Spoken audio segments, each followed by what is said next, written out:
Exposición del Salmo 43. Traducción, Miguel F. Lanero, O.S.A. y Enrique Aguiarte Bendímez, OAR1.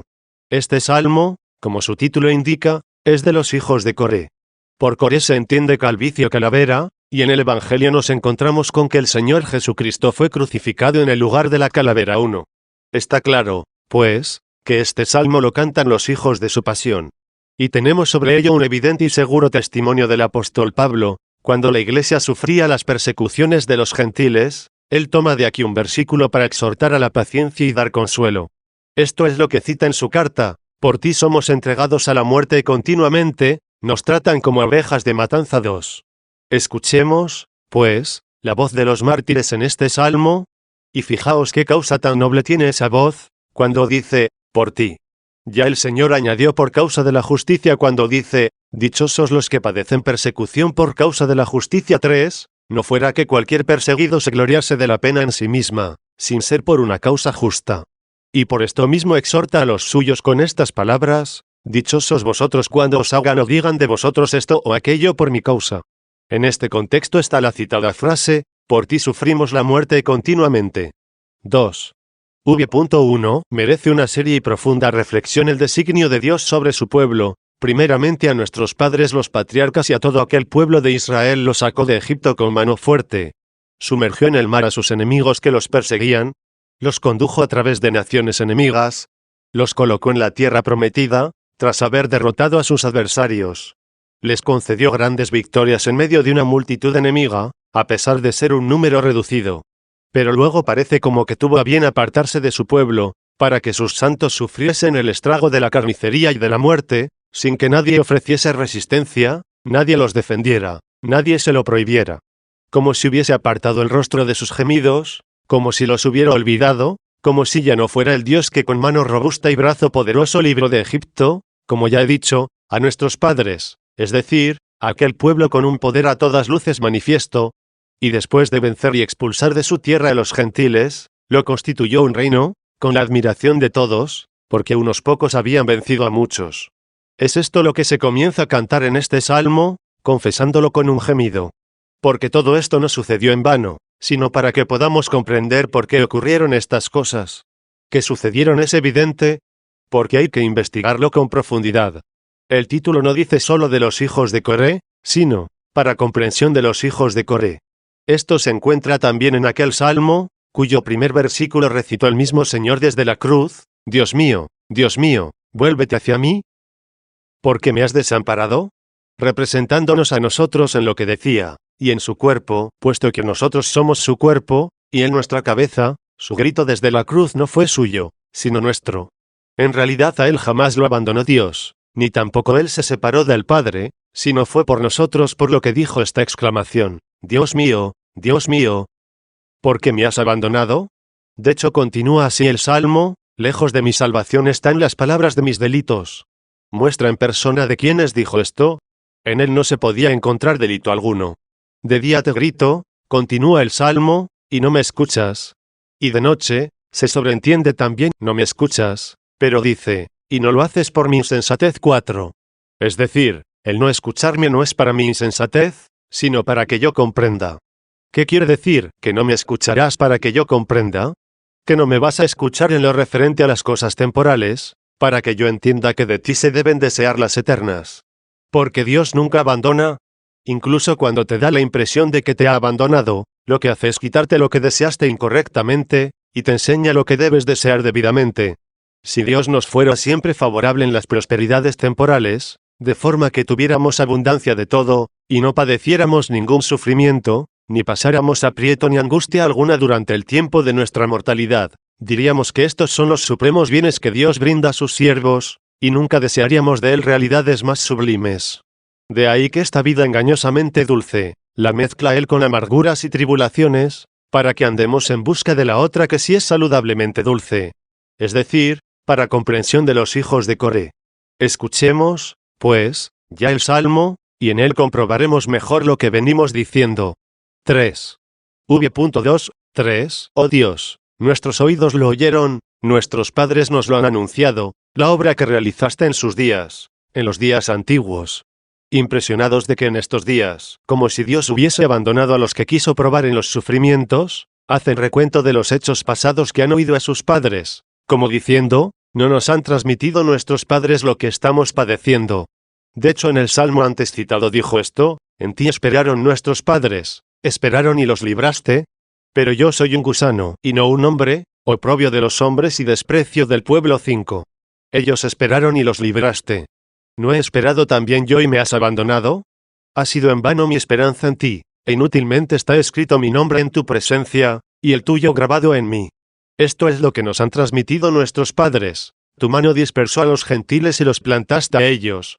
Debilitaste a los pueblos y los expulsaste.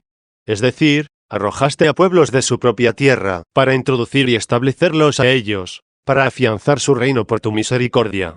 Esto es lo que hemos oído de nuestros padres. 4. V.4.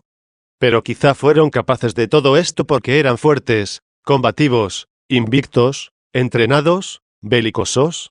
De ninguna manera. No es esto lo que nos han transmitido nuestros padres, no es esto lo que se halla en la Escritura. ¿Y qué es lo que dice a continuación, sino lo siguiente? No por su espada poseyeron la tierra como heredad, ni su brazo los salvó, sino tu diestra, y tu brazo y la luz de tu rostro. Tu diestra, o sea, tu poder, tu brazo, o sea, tu mismo Hijo, y la luz de tu rostro. ¿Qué quiere esto decir? Que los acompañabas con tamañas señales, que dabas a entender tu presencia en medio de ellos. ¿Es que cuando Dios está con nosotros, por algún milagro vemos su rostro con nuestros ojos? No, pero ese milagro nos da a entender su presencia entre los hombres. De hecho, ¿qué dicen todos los que se admiran de tales hechos? Hemos visto a Dios presente. Sino tu diestra, y tu brazo, y la luz de tu rostro, porque tú te complacías en ellos. Es decir, que obraste con ellos de tal manera, que hallaste en ellos tu complacencia, de modo que cualquiera que viese cómo obrabas con ellos, dijese, verdaderamente Dios está con ellos, y es Dios quien los conduce. 5. V.5. ¿Qué diremos entonces? ¿Que era otro entonces y que es otro ahora? No, en absoluto. ¿Cómo sigue, de hecho, el Salmo? Mi Rey y mi Dios eres tú. Tú eres el mismo, no has cambiado. Veo, sí, los tiempos cambiados, pero el Creador de los tiempos no cambia.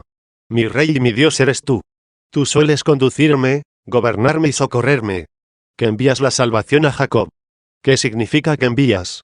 Aun cuando tú permaneces oculto por tu ser y naturaleza, por la que eres lo que eres, y por eso no te manifestaste a los padres, hasta verte cara a cara, sin embargo por medio de alguna criatura, tú envías la salvación de Jacob.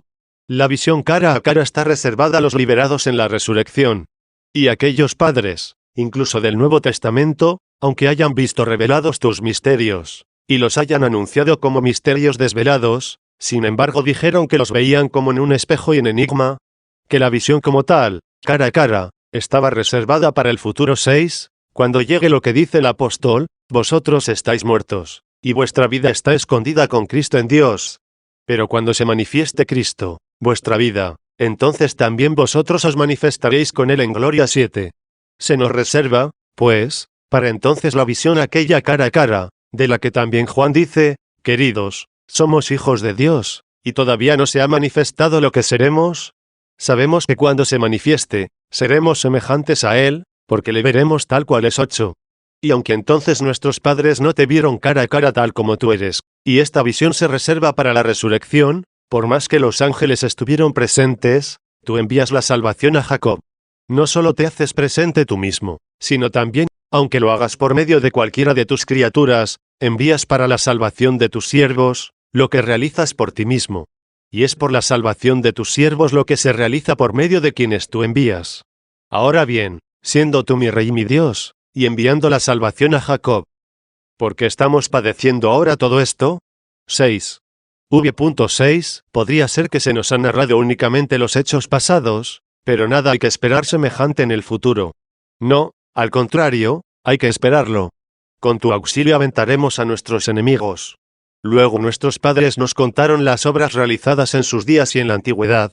Porque fue tu mano la que dispersó a los gentiles, expulsaste a sus pueblos y los plantaste a ellos. Estos son los acontecimientos pasados. Pero ¿qué sucederá en el futuro? Con tu auxilio aventaremos a nuestros enemigos. Llegará el tiempo en que todos los enemigos de los cristianos serán aventados como la paja, como el polvo serán aventados y arrojados de la tierra. Por tanto, si los hechos pasados se nos han contado de esta forma, y otros semejantes para el futuro, ¿por qué padecemos, inmersos en el presente, sino para comprensión de los hijos de Coré? Con tu auxilio aventaremos a nuestros enemigos, y en tu nombre despreciaremos a los que se levanten contra nosotros. Esto se refiere al futuro. 7. V.7 Pues yo no confío en mi arco, como tampoco nuestros padres en su espada. Y mi espada no me salvará. 8. V.8 Nos salvaste de los que nos afligían. Y esto, figuradamente en tiempo pasado, se refiere al futuro, ya que es tan cierto como si hubiera ya sucedido.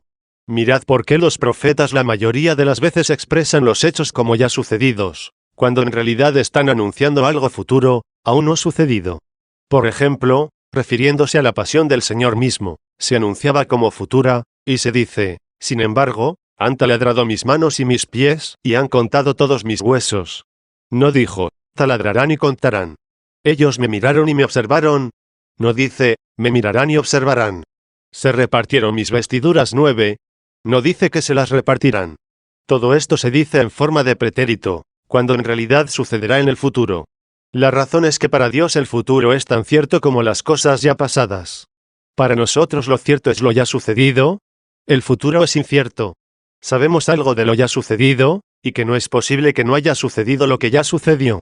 Cítame a un profeta, para él tan cierto es el futuro, como para ti el pasado, y así como para ti, que recuerdas un suceso, no puede ser que no haya sucedido, así también para él, que conoce el futuro, no es posible que no suceda. Por eso hablan con seguridad como ya sucedidas, de cosas que aún deberán suceder. En esto, pues, confiamos. Nos salvaste de los que nos afligían, y confundiste a los que nos odiaron. 9. V.9 Alabaremos a Dios todos los días. Fijaos cómo mezcla también palabras en futuro, para que entiendas que también las palabras dichas en pretérito, son anunciadoras del futuro. Alabaremos a Dios todos los días. Y confesaremos tu nombre por los siglos. ¿Por qué alabaremos? ¿Por qué confesaremos? Porque nos libraste de todos los que nos afligían, porque nos darás el reino eterno, porque en nosotros se cumplirá lo de, felices los que habitan en tu casa, Señor. Te alabarán por los siglos de los siglos. 10. V.10 Entonces, ese futuro que para nosotros es cierto, y aquel pasado que hemos oído a nuestros padres. ¿Qué nos dice del presente? Ahora, en cambio, nos has rechazado y nos has avergonzado. Nos avergonzaste no ante nuestra conciencia, sino en presencia de los hombres. Hubo un tiempo en que los cristianos eran afligidos, y tuvieron que huir a todas partes, y al decirle a uno por doquier, ese es cristiano, se consideraba como insulto y ofensa. ¿Dónde está, pues, aquel nuestro Dios y nuestro Rey que envía la salvación a Jacob? ¿Dónde se encuentra el autor de todas las maravillas que nos han contado nuestros padres? ¿Dónde el que iba a realizar todo lo que nos fue revelado por su Espíritu? ¿Acaso ha cambiado? No es así, sino que estas cosas suceden para entendimiento de los hijos de Coré. Algo debemos entender al preguntarnos por qué quiso que padeciéramos todas estas cosas en este tiempo intermedio. ¿Qué cosas son?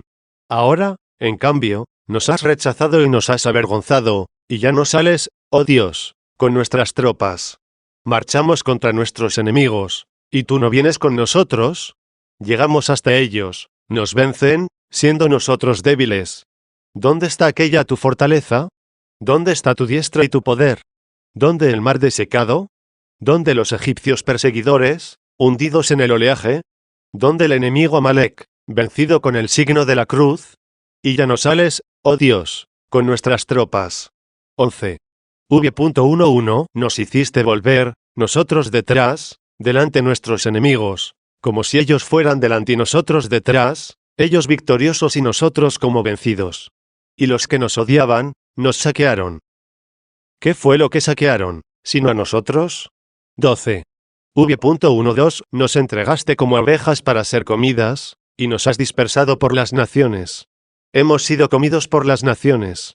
En estos están aludidos los que tanto padecieron, que llegaron a formar parte del conjunto de los paganos. La Iglesia los llora como a miembros suyos devorados. 13. V.13 Has vendido a tu pueblo sin ponerle precio. Hemos visto a los que has entregado, pero no lo que has percibido por ellos. Y no hubo una multitud en sus fiestas de júbilo. ¿Es que acaso cuando los cristianos iban huyendo de sus perseguidores idólatras, se reunían multitudes y hacían festejos a Dios? Se cantaban, tal vez, los himnos en las iglesias de Dios, que suelen cantarse en tiempos de paz, y resonaba un dulce concierto fraternal a los oídos de Dios. Y no hubo una multitud en sus fiestas de júbilo. 14. V.14, nos pusiste como un oprobio para nuestros vecinos, y risión y burla de los que nos rodean. Nos pusiste como refrán entre las naciones. ¿Qué quiere decir como refrán? Es como cuando a los que maldicen ofrecen una semejanza de aquel al que aborrecen: ojalá mueras tú así, ojalá seas tú así castigado. ¿Cuántas cosas por el estilo no se dijeron en aquel entonces? Ojalá seas así crucificado. Y no faltan también hoy los enemigos de Cristo, aquellos mismos judíos, que al defender nosotros a Cristo, en su contra nos responden: ojalá mueras tú como él. Porque nunca le habrían inferido aquella muerte, si no hubieran tenido un gran horror a aquella forma de morir. Pues, ¿qué misterio habría en ello, si pudiesen llegar a entenderlo? El ciego, cuando se le aplica el colirio, nada ve en la mano del médico. Y la cruz tuvo lugar incluso en favor de los mismos perseguidores. De aquí que fueron sanados, y creyeron en él los mismos que lo mataron. Nos pusiste como refrán de las naciones, y como movimiento de cabeza de los pueblos. Naturalmente en son de insulto. Han hablado con sus labios y movieron la cabeza. 11. Esto se lo hicieron al Señor, y esto mismo lo hicieron a todos sus santos, a quienes les fue posible perseguir, encarcelar, ultrajar, entregar, torturar y matar. 15. V.16, 17, todo el día la vergüenza está frente a mí, y la confusión me ha cubierto la cara, por la voz de quien me recrimina injuria. Es decir, por el grito de quienes me insultan y me achacan crímenes, porque te venero a ti, porque te confieso a ti. Y precisamente me achacan crímenes por aquel nombre, que me borrará todos mis crímenes. Al oír los gritos de quien me recrimina injuria, de quien habla contra mí, en presencia de mi enemigo y perseguidor. ¿Cómo lo hemos de entender? Los hechos expresados como pasados, no nos afectan a nosotros. Los esperados como futuros, no se manifiestan.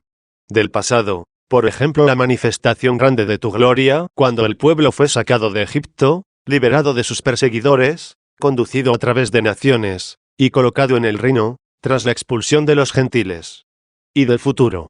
El pueblo que ha de ser sacado de este Egipto del mundo, teniendo por guía a Cristo, cuando aparezca en su gloria, los santos han de ser colocados a la derecha, y los perversos a la izquierda, siendo estos condenados con el demonio a eternas penas, y aquellos recibirán de Cristo el reino con los santos para siempre. Estos son los acontecimientos futuros, aquellos los pasados. ¿Y qué habrá entre ambos? Tribulaciones. ¿Por qué razón? Para que el alma que adora a Dios, se demuestre cuánto lo adora, para que se vea si adora gratuitamente a aquel de quien gratuitamente ha recibido la salvación. Si Dios te dijera, por ejemplo, ¿qué me diste para que yo te creara? Sin duda que, si una vez creado, has tenido algún mérito ante mí, nada habías merecido antes de crearte. ¿Qué le vamos a decir el que se adelantó a crearnos gratuitamente, porque es bueno, no por mérito alguno nuestro? Y luego de la misma redención, de nuestro segundo nacimiento, ¿qué le vamos a decir? ¿Se deberá a nuestros méritos el habernos enviado el Señor aquella salvación eterna? De ninguna manera. Si algo pesara nuestros méritos, sería para nuestra condenación. No vino Él para averiguar nuestros méritos, sino para perdonar nuestros pecados. No existías, y fuiste creado. ¿Qué le has dado a Dios? Te portaste mal, y has sido liberado. ¿Qué le has dado a Dios? ¿Qué es lo que de Él no has recibido gratis? Con razón se le llama gracia, puesto que se da gratis. Por ello se exige que le des culto gratis, no porque te concede dones temporales, sino porque te otorga los eternos. 16. Pero fíjate en los bienes eternos, no los vayas a pensar equivocadamente, y a pesar de todo lo dicho, adores a Dios interesadamente, por mirar carnalmente lo eterno. Y entonces, si adoras a Dios porque te da una propiedad, ¿no le vas a adorar también porque te la quitó? Quizá digas, yo lo adoro porque me ha de dar una villa, pero no temporal. Aún así tu pensamiento está descaminado. No lo amas con un amor puro, estás reclamando una recompensa. Quieres tener en el mundo futuro lo que aquí necesitas dejar a un lado. Deseas modificar el ansia carnal, no cortarlo de raíz. No es laudable el ayuno de quien reserva su estómago para una cena suntuosa. Porque hay veces que algunos son invitados a un gran banquete, queriendo asistir a él con avidez, se someten a un ayuno. ¿Estará este ayuno dictado por la continencia, y no más bien por la intemperancia? No esperes que Dios te dé aquello de lo que aquí te manda que te abstengas. Es esto lo que los judíos esperaban, y por eso estaban contrariados. De hecho, ellos esperan también la resurrección, pero una resurrección para disfrutar de unos placeres corporales como los que aquí apetecen. De ahí que cuando les proponían los saduceos, que no creen en la resurrección, aquella cuestión de la mujer que se casó sucesivamente con 7 hermanos, a ver de quién sería luego esposa, claudicaban y no sabían qué responder. En cambio, cuando se la propusieron al Señor, puesto que no se nos ha prometido una resurrección en la que se repetirá en esta clase de placeres, sino en la que se disfrutará de los gozos eternos del mismo Dios, respondió así el Señor: estáis equivocados y no conocéis las Escrituras ni el poder de Dios, porque en la resurrección no se casarán ni unas ni otros, ya que allí habrá cesado la muerte. Es decir, allí nadie buscará sucesores, puesto que no habrá decesos. ¿Qué es lo que habrá? Serán, dice, como los ángeles de Dios 12. A no ser que vayas a pensar que los ángeles disfrutan de comilonas diarias y del vino con el que tú te embriagas. O tal vez creas que los ángeles tienen esposas. No, nada de esto hay en los ángeles. ¿Cuál es el placer de los ángeles, sino aquel del que dice el Señor: ¿no sabéis que sus ángeles están siempre viendo el rostro del Padre? 13. Por tanto, si los ángeles son felices disfrutando de la presencia del Padre, prepárate tú a una tal felicidad. ¿O has encontrado, acaso, algo mejor que contemplar el rostro de Dios? Pobre de ese tu amor que sospecha algo más hermoso que aquel de quien dimana toda hermosura, y que te cautiva el corazón hasta no pensar que lo mereces a él. El Señor se encarnó y se presentaba hombre entre los hombres. ¿Cómo aparecía? Ya lo dije, como un hombre entre los hombres. ¿Qué mostraba de extraordinario aquel de quien se dijo: lo vimos sin aspecto atrayente? 14. ¿Quién era el que no tenía buen aspecto ni hermosura? Aquel de quien se dijo también: eres el más bello de los hombres. 15. En cuanto hombre no tenía belleza ni hermosura, pero su hermosura le venía de lo que lo hacía ser superior a los hombres. Por eso, mostrando aquella forma deforme de su carne a los ojos de quienes lo contemplaban, ¿qué es lo que dice? El que me ama guarda mis mandamientos, y mi Padre lo amará, y yo también lo amaré y me manifestaré a él. 16. A quienes lo estaban viendo les prometía su manifestación. ¿Cómo se entiende esto? Es como si dijera: lo que veis es mi forma de siervo, pero mi forma de Dios está oculta. Por esta os atraigo, y por aquella os sirvo. Por esta os alimento como a niños, por la otra os doy el alimento de adultos. Así que esta nuestra fe nos purifica, nos prepara para las cosas invisibles, es decir, todo esto se hizo para entendimiento de los hijos de Coré, a fin de que despojando a los santos de lo que poseían, se despojasen de misma vida temporal. Así no darían culto a lo eterno por estas cosas temporales, sino que por puro amor a Dios tolerarían todas estas cosas que habrían de padecer temporalmente. 17. V.18, 19. Y bien, dado que los hijos de Coré comprendieron esto, ¿qué dicen? Todo esto nos ha venido encima, y no nos habíamos olvidado de ti. ¿Cuál es el sentido de "y no nos habíamos olvidado de ti"? ¿Y no hemos violado tu alianza? ¿Y nuestro corazón no se volvió atrás? ¿Y apartaste nuestros senderos de tu camino? Aquí está la explicación: puesto que no se volvió atrás nuestro corazón, ni te hemos olvidado, ni hemos quebrantado tu alianza, nos hemos visto envueltos en grandes sufrimientos y persecuciones de parte de los gentiles. Y has doblegado nuestros senderos a tu camino. Sí, nuestros pasos estaban en los placeres mundanos. Caminábamos en la prosperidad de las cosas temporales. Doblegaste nuestros desvariados senderos, y nos mostraste cuán difícil y angosto es el camino que conduce a la vida. Y has doblegado nuestros senderos a tu camino. ¿Qué quiere decir esto? Es como si nos dijera: estáis en medio de tribulaciones, sufrís mucho, habéis perdido muchas de las cosas que amabais en este mundo. Pero en el camino angosto que os estoy enseñando no os he abandonado. ¿Andabais buscando caminos anchos? ¿Y qué os digo yo? Os indico por dónde se va a la vida eterna. Por el camino que vosotros pretendéis ir, camináis a la muerte. Qué ancha y espaciosa es la vía que lleva a la perdición, y son muchos los que caminan por ella. Y qué incómoda y angosta es la que conduce a la vida, y son pocos los que caminan por ella. 17. ¿Quiénes son esos pocos? Los que soportan las tribulaciones, los que soportan las tentaciones, los que se mantienen firmes en todas estas molestias. No los que de momento se alegran de escuchar la palabra de Dios, y al llegar los padecimientos se secan, como si hubiera salido el sol, sino los que han echado sus raíces en la caridad, como acabamos de oír en la lectura del Evangelio 18. Ten, pues, insisto, como raíz la caridad, y cuando salga el sol no te abrasará, sino que te nutrirá. Todo esto nos ha venido encima sin haberte olvidado, y no hemos quebrantado tu alianza, y nuestro corazón no se volvió atrás. Pero como todo esto lo hacemos en medio de sufrimientos, caminando ya por la vía angosta, has doblegado nuestros senderos a tu camino. 18. V.20 Porque nos humillaste en el lugar de la debilidad. Luego nos levantarás en el lugar de la fortaleza. Y nos ha cubierto la sombra de la muerte. Esa sombra de muerte es nuestra mortalidad. La muerte verdadera es la condenación con el diablo. 19. V.21 Si nos hemos olvidado del nombre de nuestro Dios. Es esta la comprensión de los hijos de Coré. Y si hemos extendido las manos a un Dios extraño. 20. V.22 ¿Es que Dios no averiguará estas cosas? Él conoce los secretos del corazón. ¿Conoce y averigua? Si conoce lo escondido del corazón, ¿qué va a hacer allí? ¿Es que Dios no averiguará estas cosas?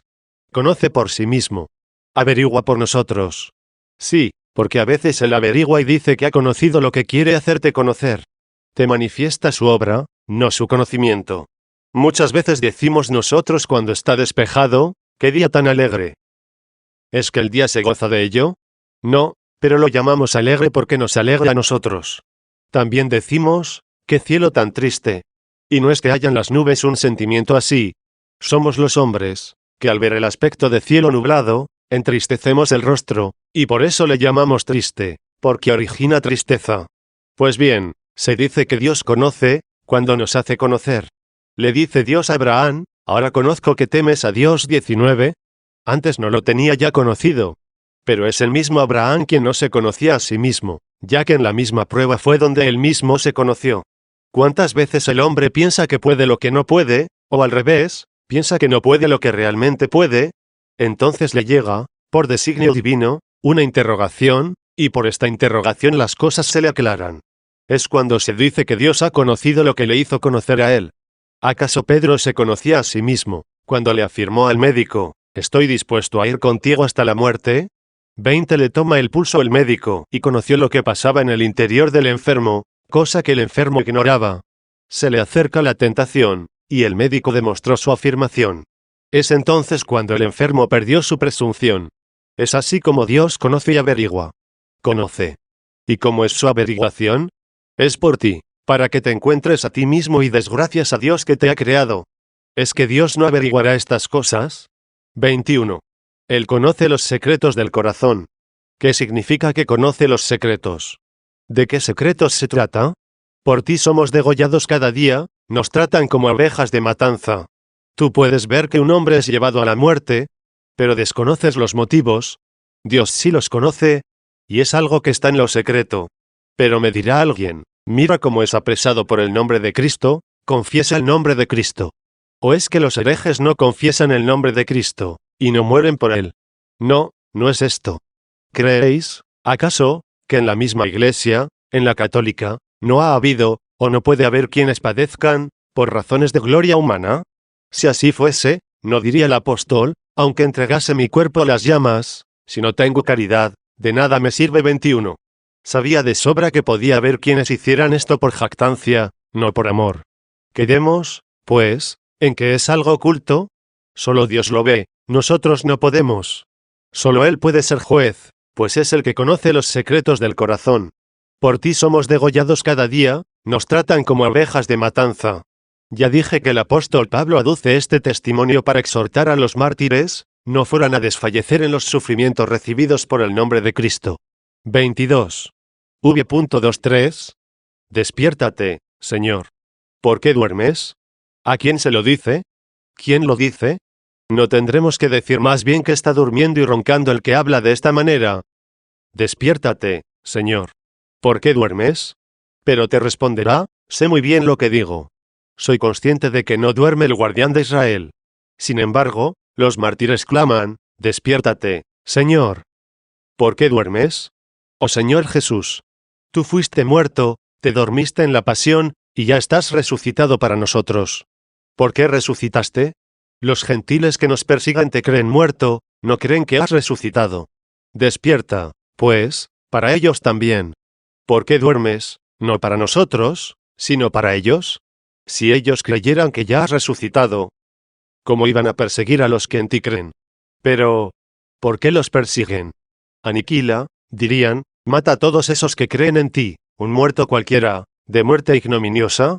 ¿Todavía para ellos estás dormido? Despierta, para que reconozcan que has resucitado y se queden tranquilos.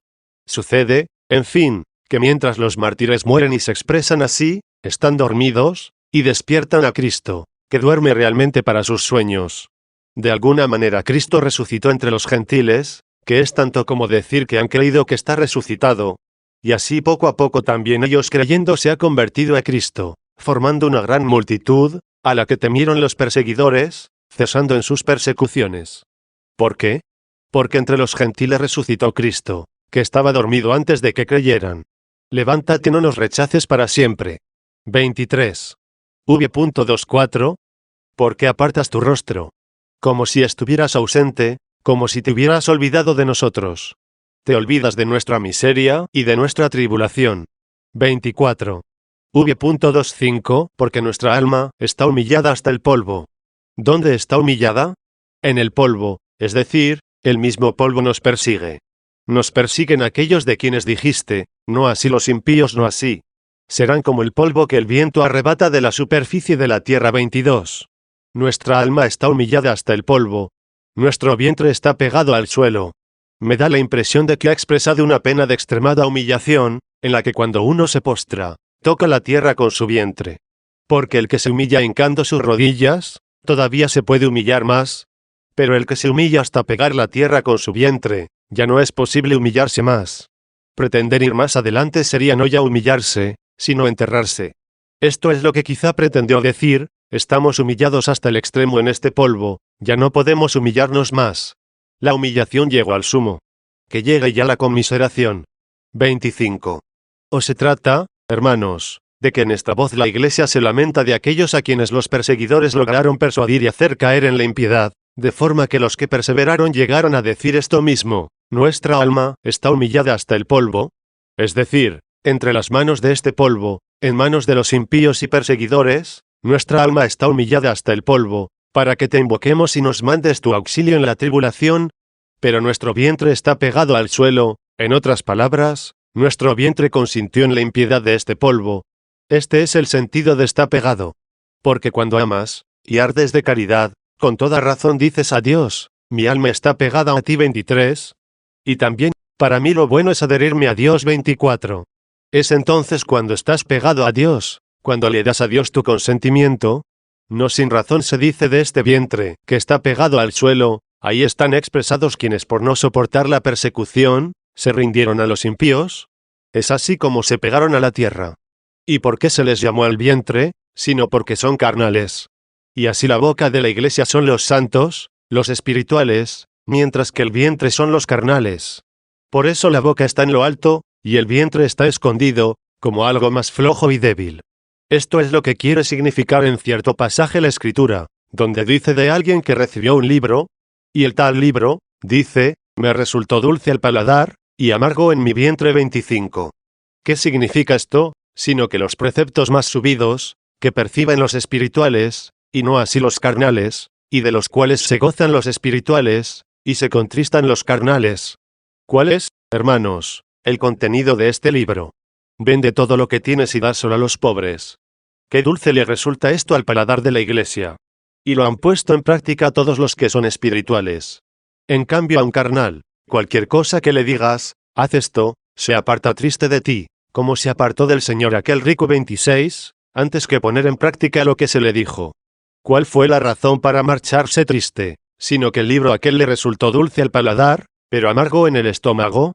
Supongamos que le has dado a uno algo de oro y plata, y se encuentra en esta circunstancia, si no lo pierdes, quizá cometas algún pecado, por ejemplo el infringir algún ultraje a la Iglesia, o que te obliguen a blasfemar.